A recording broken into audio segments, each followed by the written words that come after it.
So Canada, you are still #1 on Trump's worst list. So congratulations there. And now Trump is threatening anyone who joins Canada. What's going on here today? This is Trumpers. Any Republican in the House or Senate that votes against tariffs will seriously suffer consequences come election time. And that includes primaries. So basically what we're talking about today is we're voting on whether or not we want to keep tariffs on Canada and whether or not we want to ruin our relationship with Canada. So if you side with Canada being, hey, we want to be friends, he hates you. Our trade deficit has been reduced by 78%. The Dow Jones just hit 50,000 and S&P 7,000. All numbers were considered impossible just 1 year ago. In addition, tariffs have given us great national security because the mere mention of the word has countries agreeing to our strongest wishes. I guess he just mentioned, according to Trump, people all bow in his wake. Tariffs have given us economic and national security, and no Republican should be responsible for destroying this privilege. President Donald J. Trump. So evidently, though, some Republicans did vote against Trump. They took a vote today on whether or not we should keep the tariffs on Canada. U.S. House of Reps votes to overturn Trump's tariffs on Canada. You can see it right there. And this is the vote. It was 219 to 11, okay? 6 Republicans joined Democrats to support the measure. Again, we're talking about going back to free trade with Canada. Now, I understand how this thing is played when you try to have a conversation with someone on MAGA side. Well, let me show you guys how that works. Tariffs don't raise prices. There was just a study. What? Why did you put tariffs on a country that we had free trade with? It was free. Yeah, because they were pumping propaganda into the United States. They were pumping propaganda into the United States? How? What do you mean how? How? It was like during the World Series, Canada propaganda to the United States. Of course we're going to put tariffs on them for that. We shouldn't have. They showed a commercial of Ronald Reagan in his own words. Yeah, so that means we shouldn't have other countries so wait a second. Allies so wait, come in so wait a second. the president so of wait the a second. United States. So you just made Americans pay more for everything that comes from Canada because they showed a commercial you didn't like? That sounds like being a snowflake, if you ask me. We should be holding our allies accountable. Why are when they conservatives so countersignal the United States of America. This is what happens when you have conservative government. They're so sensitive. They're over here raising your prices because they had a commercial that you don't like. What do you mean? Tariffs don't raise prices. There was just a study from, I believe, Use Chicago that came out that tariffs actually don't raise the prices of goods. Why would you go put tariffs on a country we had free F-R-E-E trade with? I think that we have a strategic advantage of having our lumber industry here in the United States. I don't want to be reliant upon Canada for our lumber. What do to go and achieve that aim? Yeah, it makes it more expensive for imports to come to the United States so that businesses can relocate back to America. So now, if your disagreement was tariffs on lumber, your answer now is for tariffs on everything.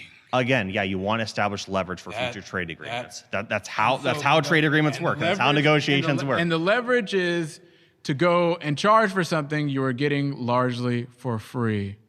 Again, because you want to have a strategic advantage of making it in the United States, obviously.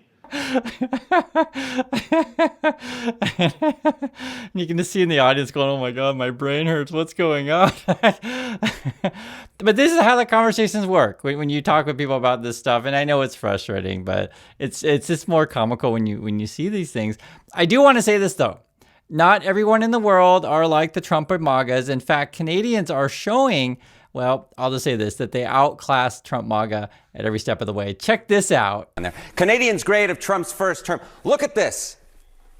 First year of his second term, 66%. 66% give him a giant big F.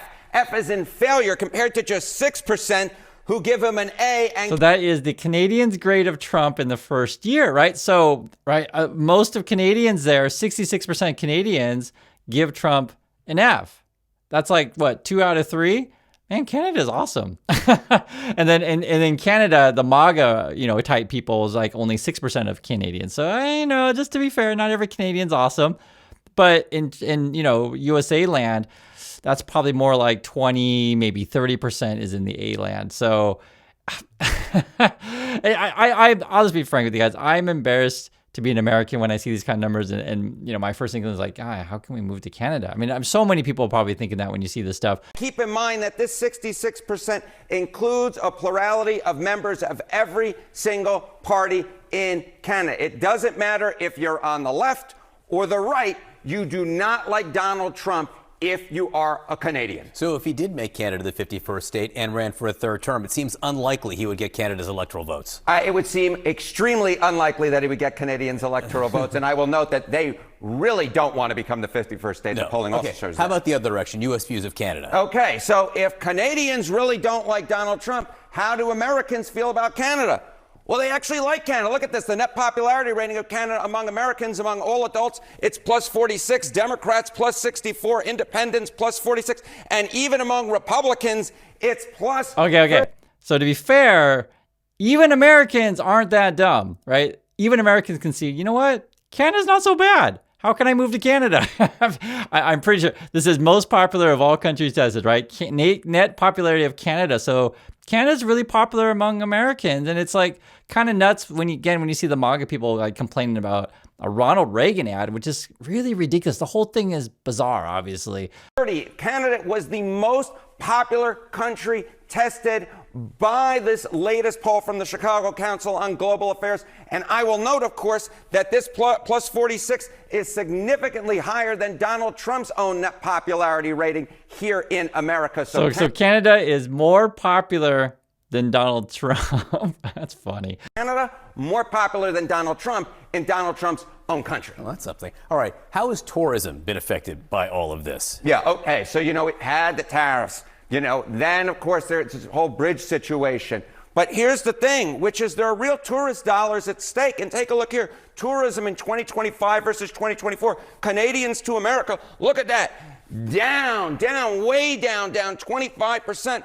Americans to Canada, just down about 2%, basically steady. Canadians really taking their anger out by not coming to the country of the United States of America, not spending their tourist dollars. And I would argue this too, in regards to, so I would agree the Canada boycott on American tourism, I would agree with that. And then the Americans, whether or not they're traveling to Canada, it's only down 2%. I would say that's probably more due to economy factors, these kind of things. I mean, you guys can see the numbers for yourself. I'm actually surprised it's not even lower, to be frank, because the backlash in Canada is real, And Canada, you guys are doing a fantastic job over there, building new relationships, new partnerships. You can, trade with everyone, with anyone that you like. Carney's doing a great job of leading this change. And also, you guys know this. I mean, Trump will be gone soon, and hopefully we can rebuild stuff. But I completely understand. At the moment, with Trump in power, you want to make it really clear. It's just not worth doing business with Trump. And also that whole bridge thing, which is so ridiculous. And if you guys don't know, recently Trump was like complaining about, I think the one he called the Gordie Howe Bridge. It was like under construction for 8 years, and Trump was threatening to block said thing, even though Canada paid for it. But recently Trump was like saying he wants to rename, or they were talking about at least rename Dulles Airport to Trump, and rename Penn Station to Trump's. So like major ports in the USA. And it's just like, I wouldn't be shocked at this point if he really wants to rename the Gordie Howe Bridge the Trump Bridge. I'm sure that's what this is all about, to be frank. Well, Americans are basically going to Canada in the same numbers. And this, of course, matters because my sources tell me that Canadians represent the biggest number of visitors to the United States of any country on all of planet Earth. All right, so you mentioned tariffs. There is a big Supreme Court decision we are waiting on and have been waiting on whether many of the president's tariffs are legal. What are the prediction markets saying about that? Yeah, okay, so all this may be for naught, because just take a look here. The chance Supreme Court rules against Trump's tariffs, 70% according to the Kalshi prediction market, 70% chance. So all of this political angst, all of this money lost to tourism, and it may all be for naught, because chances are, at least according to those who are putting their money where their mouth is. So I guess we're betting on whether or not Trump's going to keep the tariffs in place if the Supreme Court goes against Trump. So it's at the least people are betting that it's going to go against. Who knows? We're gonna find out. I mean, this is a crazy thing, because even if the Supreme Court strikes down Trump's tariffs, then there's going to be a whole fight to get refunds, and that'll be a major mess, I promise you. And there are going to be lawsuits up the wazoo. There's already a bunch of lawsuits now on this stuff. And meanwhile, you have these Republicans, 6 Republicans joining Democrats today on the Hill to give the big kibosh to Trump's tariff approach to Canada. So it's going to be easier for them to roll back some of Trump's tariffs against Canada. The last thing they should be doing now is mucking around with his policy, which is working. But it was Kevin Kiley and Massey. I think Fitzpatrick's in a tough race in Pennsylvania, some others, Bacon, and so forth. But, you know, again, some of them are in tough races. But how are you going to go to the American people and so say... what's kind of weird there is they're talking about being in tough races, right? So, okay, just play this out. So you're going against Trump because you're in a tough race, meaning that people are unhappy with the current situation. And then they have to like try to make it seem like, well, why are you unhappy with the current situation? You're the fault for being unhappy with your economic situation. You should just be loyal to Trump because Trump said everything's good, right? And this is where they gaslight you all the time. And I always say the same thing. Guys, you tell me what's going on. You tell me what's going on in your housing market, your job market. You tell me what's going on at your grocery store. I don't tell you. It's weird, right? And anyone who ever tells you that's the cost of something at your grocery store, like tells you, not asks you, that's not great.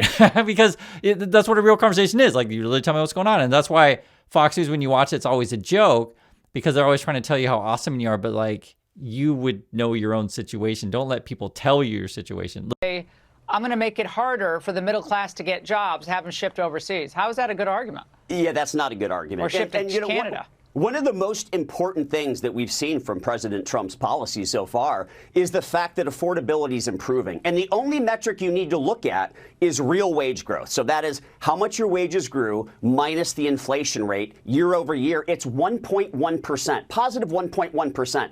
Almost every single month when President Biden was in office, it was negative. So things are getting better. People have jobs. The economy's growing. AI is boosting productivity. It's working incredibly well right now. See, and that's how they talk over there. Guys, but don't you know you have more money? You're so rich. And AI is making you even richer. Oh my God. And that Biden guy, oh, he was terrible. Oh, I hate that Biden guy. I see, they play this game all the time. And I always say the same thing. You know your own situation. Please share. That's it, right? I don't tell you what your situation, you tell me. And I think that is a real conversation. And if we had real leadership in USA or any country, it doesn't matter. You listen to the people on the ground. And then also we look at overall national statistics and these kind of things. And just be honest with people about this stuff. These kind of numbers they throw around, I'll just be frank, they cherry pick it. So for example, let's say Elon Musk gets a really big raise, right? Oh, wow, Elon Musk got a bunch of money. And then you can finagle the numbers to make it seem like you're getting money too. But it doesn't really work that way. That's how that is. And then you got stuff like this. Donald Trump prompts global surge in people viewing U.S. as a threat. Long story short, the numbers keep going up essentially on countries that don't like the USA. It's not that hard to see. Bank of Canada is even calling out USA. They don't say Trump by name, but basically Trump brings a lot of instability, right? Bank of Canada blames U.S. policy for resurgence in uncertainty. This is the actual quote here from the Bank of Canada. In the context of an unpredictable environment with little historical precedence, right? It is unusually difficult to effectively assign weights and probabilities to the various risks surrounding the outlook. It was difficult to predict the timing and direction of the next change in the policy rate. That's the kind of words that they describe that basically Trumpers in the current world, unpredictable. This is like little precedent, like these things haven't happened before. It's just like absolutely bonkers. And then you get this kind of stuff. Poll, top NATO allies don't think U.S. deters enemies anymore. And basically all this stuff tells you the same thing. USA is moving down in standing due to Trump. People don't like us. People don't trust us. And everything is uncertain and unstable, which completely makes sense because if you look at Trump, he's uncertain and unstable on a daily basis. Easy to see from his daily nonsense tweets. So that's what's going on. I want to hear your thoughts. Please stay safe out there. And I'll catch you all in the next video.